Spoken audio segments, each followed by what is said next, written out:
Good day, everybody, and welcome to Living Life in Joy. Welcome. I am Rev Melissa.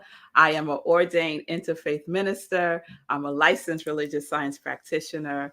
I'm a spiritual life coach, and I am the spiritual director, senior minister at Rockland Centers for Spiritual Living.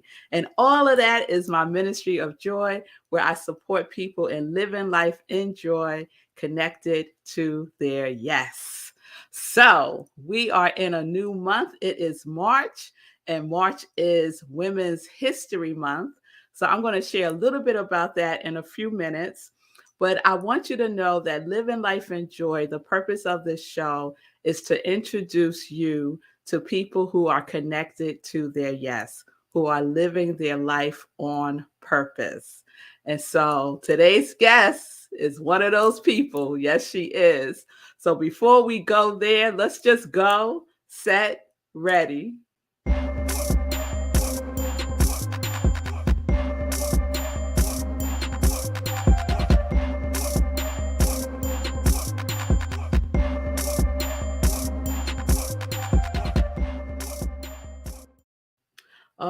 All right. So happy Women's History Month. So I did a little digging around about Women's History Month because I didn't really know much about it, right? I didn't know when it started or anything. So I'm going to share just a little bit about it.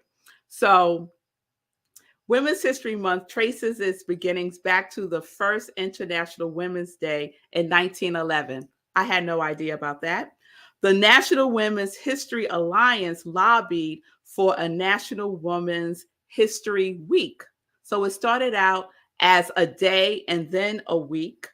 And then in 1980, President Jimmy Carter, who we share the same birthday, shout out to Jimmy, he issued a presidential proclamation declaring the week of March 8th National Women's History Week. So after that, in 1987, there was another petition by the National Women's History Project to designate March as National Women's History Month. And so the purpose is to highlight the contributions of women to events in history, and I'm adding in and events today. Right. So every year, the president makes a proclamation declaring March Women's History Month. And it even has a theme. I had no idea. And so the theme for this month's Women's History Month is Women Providing Healing, Promoting Hope. Women providing healing, promoting hope. So I love everything about that. And one of the reasons why I love Women's History Month is because I get to dedicate the whole month of March to highlighting and spotlighting and just raising and praising up women who are about their business in the world, making a difference. And so my guest today is one of those women. So I'm going to share with you a little bit about Angela Corley. All right. So Angela Corley was the co-founder and CEO of Coalescence LLC, a Columbus, Ohio-based custom food ingredient company specializing in creating healthy, flavorful solutions for food and beverage manufacturers. Together with her husband, Ian Blunt, she started the business in 2005 with the goal of creating nutritious, functional products to address health disparities plaguing the global community. In 2021, Angela was instrumental in structuring a multi-million-dollar deal for Coalescence LLC to be acquired by another Black-owned, female-led organization. I love everything about that. Can't wait to ask Angela about that. In 2013, Ms. Cauley, Angela, was instrumental in launching the George Washington Carver Food Research Institute. This nonprofit organization was devised to expose underrepresented students to agricultural STEAM career paths and to assist them in developing critical skills necessary to create and sustain food-based businesses. She believes that reaching back and believing in our youth, we are not only strengthening our future, but society as a whole. Angela is a member of several corporate and nonprofit boards. She received a BS and a BS degree in food science and technology from the Ohio State University and North Carolina State University, respectively. She has over 30 years of food science and nutrition research experience. She was inducted into the Ohio State University Food and Science and Technology Department's Alumni Hall of Distinction in November 2020. In Angela's spare time, she enjoys doing speaking engagements to empower future women leaders in STEAM fields, spending time with her family, and sharing yoga and meditation with individuals in need of self-care. And there you see right there is her website for the George Washington Carver Food Research Institute, which just looking at it makes me just feel calm. So please check out the website. And so without further ado, it is my pleasure to introduce you to Angela Corley.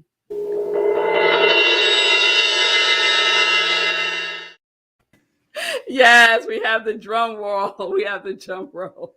Reverend Melissa, though, I want the music. Like, you were like... Yes. Say yes. He love created the beat and the whole thing. He did that. I love it. Isn't Say fabulous? cool. Yes, it is. Well, welcome to Living Life in Joy. Thank you. I'm so happy to be here. I'm happy to have you. So let's get right into it. One of the things about Living Life in Joy is that I say it's sprinkled on with a little Sunday in praise. And what I mean by that is I want us to start the conversation with just sharing a little bit about your journey to where you are currently and your testimony. Like, what's your won't he do it story? My whole life is a won't he do it story. It's interesting because I grew up middle class. I had both of my parents were in my house until I was like in the 8th grade. And then my dad was still very much a part of our life, very encouraging for me. My parents brought me up with the belief that anything that I wanted to do, that everything is in me, I'm totally capable. So I always went into every situation with a I can, and like, let's look at different situations and figure out how do we overcome. So I always tell people, don't bring me problems, bring me like, what are some solutions, and let's go. So I've been in this world for 50 years, come April. So, okay, happy birthday. Thank you. I'm like, how did we get here? But, you know, throughout the course of my life, it's been like a song. So going through graduate school was like Yolanda Adams got me all the way through graduate school, you know, getting through life, you know, other songs like Optimistic by Sounds of Blackness kind of got me through. But Reverend Melissa, everything that I've ever done has been kind of a learning lesson for me, whether it was something that ended in a positive way or something that didn't end quite like I had expected it to. There's always something that you can learn from anything. And that's the scientist in me. So every experiment, whether it's a positive outcome or it's like, oh, we don't want to do that again. So let's kind of learn from it. I've kind of been picking up tools throughout my entire life to kind of get me to the place where I am today. And that is, you know, retired at 49, closing the chapter on the life that I've had up until this time. And that is the, won't he do it? Yes, he did it. Yes. Right. So, right. Ashe. Yes, so now it's one of those, okay, so you've been blessed. So now it's time to live your legacy. What is it that you want to do to leave this world a better place than what you found it? And that's where my husband and I are right now. And that is so beautiful. So a couple of things. One, what got you interested in, when you said food scientist to me the other day, I never heard those two terms together. Yeah. So what led you there? So unfortunately, Reverend Melissa, a lot of people that look like us have never seen those two words together. And that is why we started the nonprofit, because Dr. Carver did everything that he could with his Jessup wagon, going around the countryside of Alabama, teaching people all about being able to live and thrive and sustain themselves off of the earth. The food industry is the second largest industry in the entire world, but not enough of us actually know anything about it. Like, I am the first food scientist that most people that look like me have ever met. And I didn't want that to be the norm. So when parents say to their children, do you want to be a doctor, lawyer, engineer, football player? I want someone to say, oh, have you thought about being a food scientist or an ag economist, or ag is cool. So I was in a program called Inroads growing up. And I interned at a food company, Abbott, and I met all these food scientists. And again, I was going to college to study biochemistry. And so, when I entered into Inroads, I had to do a major where I could actually fit into their corporate structure. So biochemistry actually worked, but it wasn't until I met other scientists and I'm just like, you do what? Okay, this is more interesting to me because food is everywhere. But one of the things, Reverend Melissa, that I'm very curious about, how they have the DNA assessments that you can do out of Africa now. Yeah. I'm very curious. And my next step, my next gift to me is to actually do one of those assessments, because I'm curious to see what were my ancestors up to, before we were brought over here. So I love food. I love culinary. I love growing food. I love harvesting food. I love teaching and talking about food. But I definitely want to be able to make sure that people will be intentional about putting that food and science together. And you'll start seeing more people taking part and being inclusive in an industry that right now it's not excluding, but if you don't know about it, you can't participate.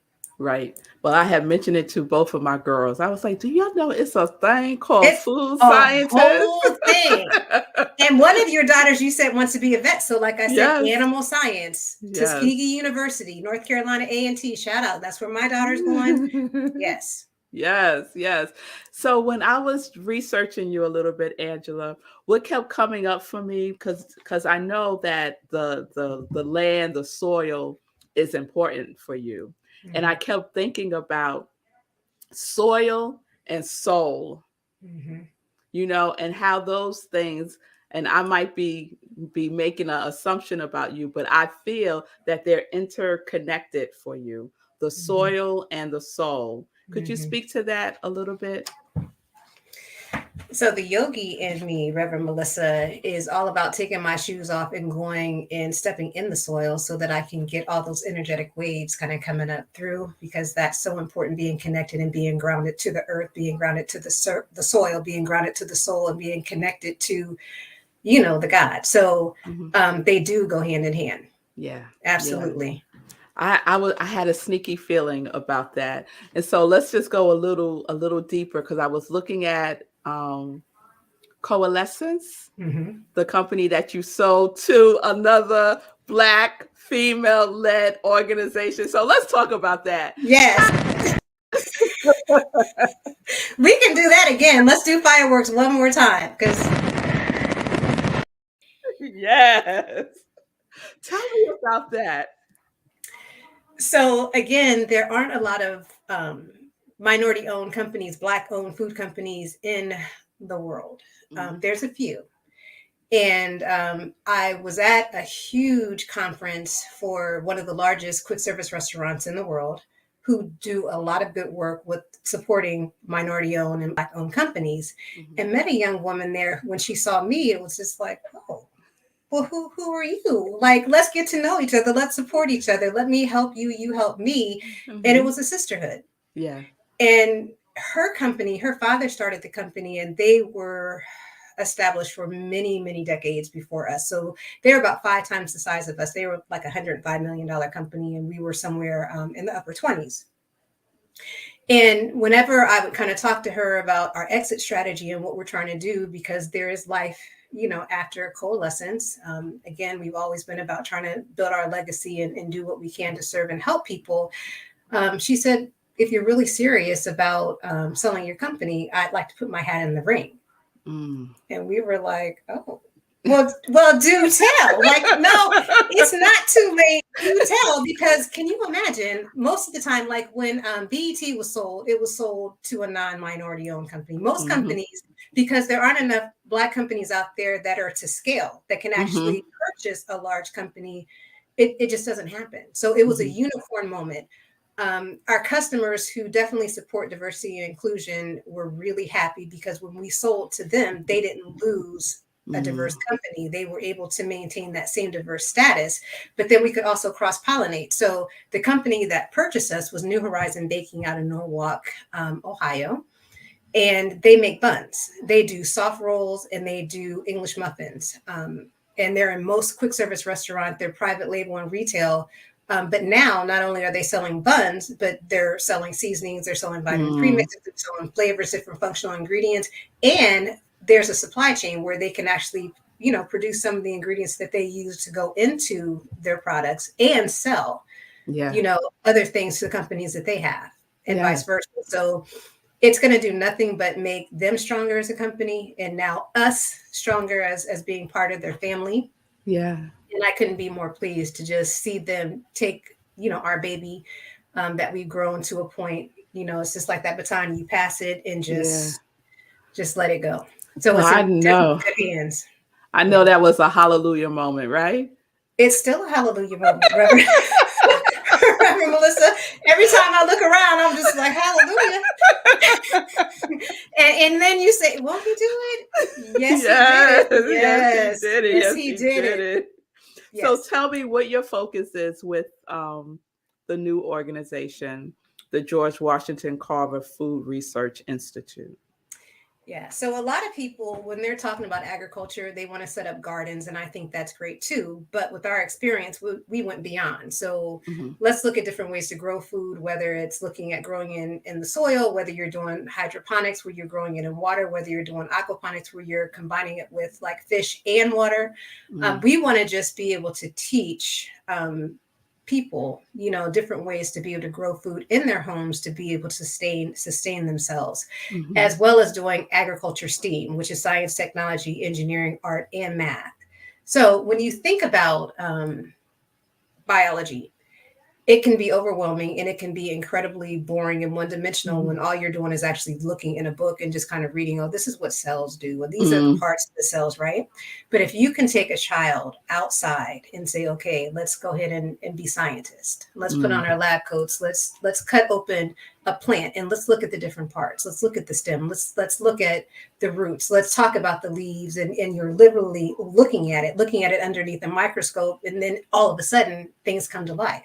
Yeah. So I believe that children learn best by doing, because that's the way that I learned. So it could actually bring the world to life, and what better way to do it than through food. So there's the food STEAM, where we're helping to make that connection between the earth and what you're studying to make things applicable for students. And then hopefully we'll create different future food pros, and trademarking that future food pros, so that we can have more people in the industry. So I will not be the first and only, right? Then we have foodpreneurship. And foodpreneurship is just that, food entrepreneurship. So we started from zero with an idea and a great work ethic and a brain, right? And we want to be able to teach other people, like if you've got a great idea, your grandmother made the best hot sauce, and you want to figure out how do we take that from conception all the way to a commercialized product that you're selling.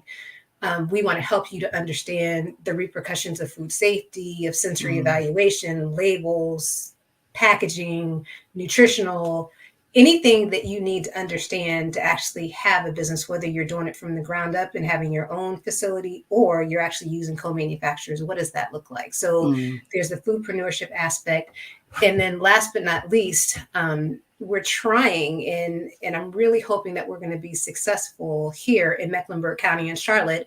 We want to build a vertical farm where we're able to grow enough food that you would grow in 40 acres worth in 2 acres under one roof, 12 different growing cycles, because everything is going to be contained inside of a greenhouse. It's going to do two things. Number one, for people that are having issues with food and don't have accessibility, we're going to be donating food. We're going to be selling some of the food at a lower rate through some of the distribution channels, different stores, food stores here. in communities that are considered food deserts. But we're also going to be teaching a lot on technology because everything that's there is actually going to be monitored through AI. So, what nutrients are going to be delivered to each pod, how much light is going to be required, how much oxygen and CO2 is actually going to be, transmitted, like all of those different things. How do you use robotics to be able to, move things and package things? So when people come and actually experience working or doing, different sessions with us, they will get certifications where they'll be able to take these high-tech skills and transfer them, whether they're starting their own business or they just want to break that cycle of poverty and working for somebody else and not coming in at the bottom, but just being trained in skills where, they'll be able to realize some success to help their family. So, oh my God, that is so awesome. And I don't want what you said. I just want to highlight something that you said because you said it really fast, and I want to make sure that people caught what you said. Because sometimes when I get excited, Reverend Melissa, I talk really fast. So let's rewind. Look, okay. Vertical garden. Yes. Right. 2 acres. That would be equivalent to 40 acres. Now, come on. 40 acres and a mule all day. Like, can we get our 40 acres and a mule? Yes.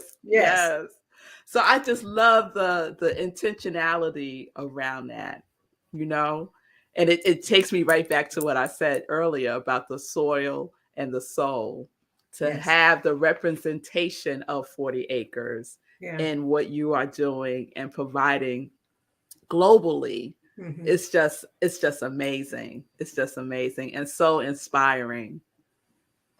So with all that you are doing, Angela, how are you taking care of yourself? Tell us about your self-care.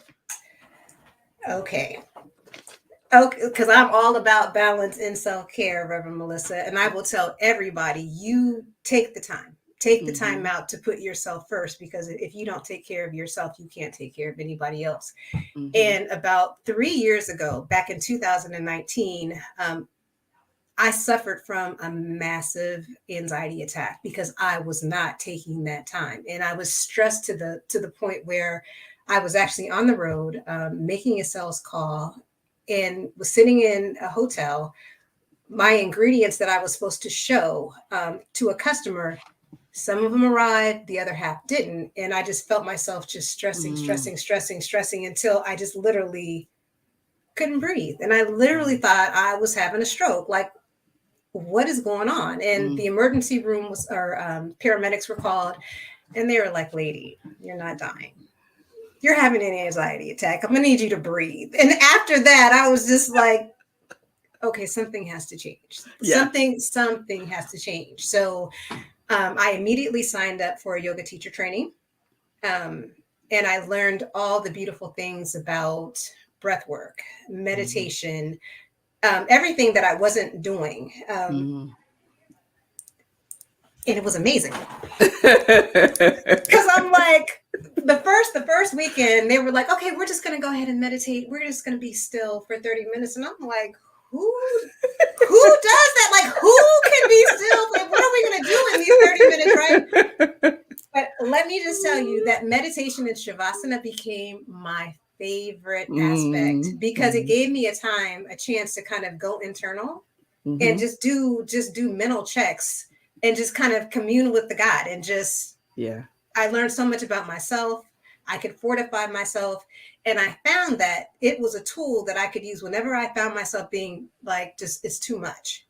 I could just sit quietly, breathe, pray, and that was my self-care.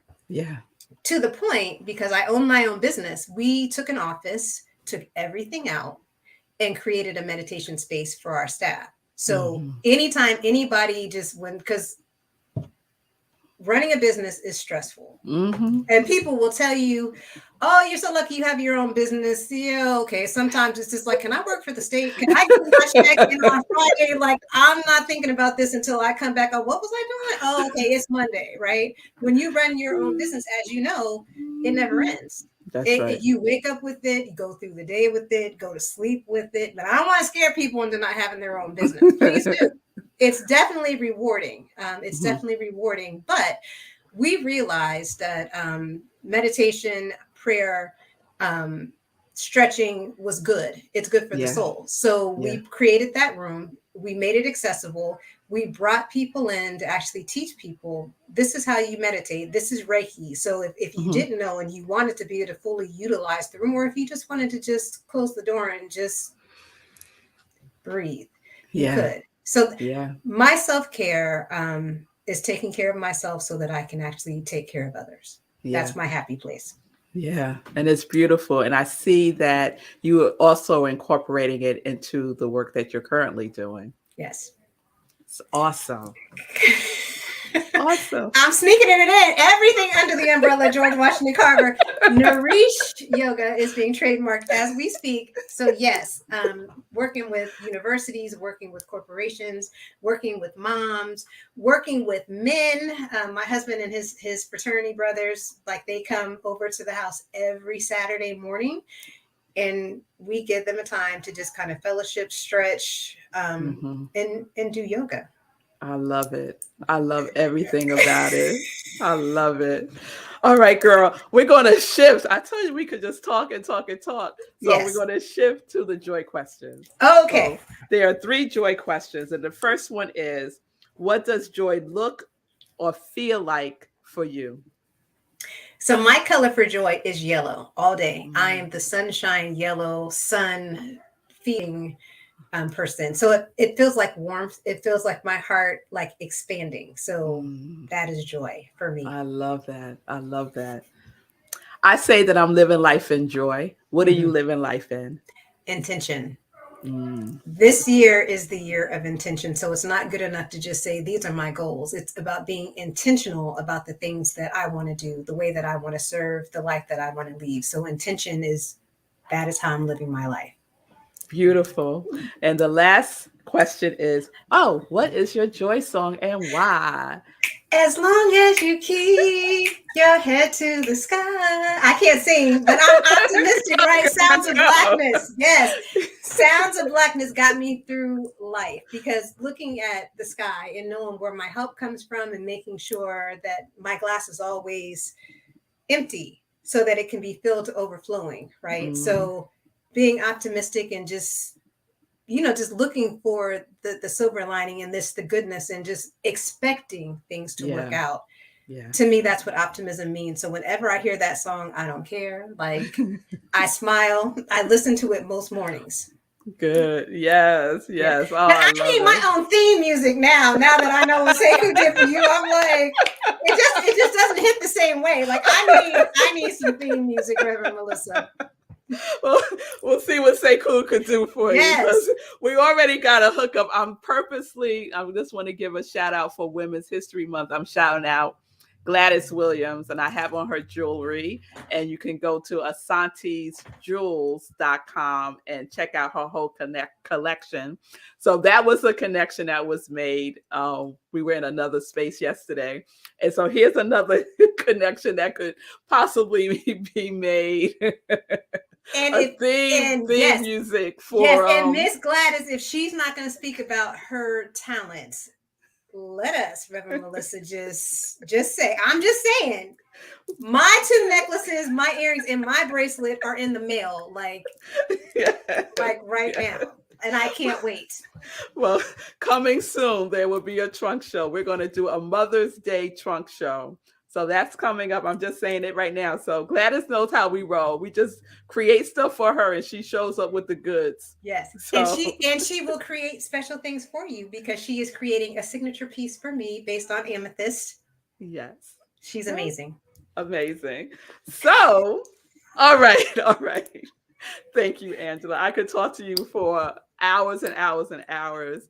I think you are just an awesome person.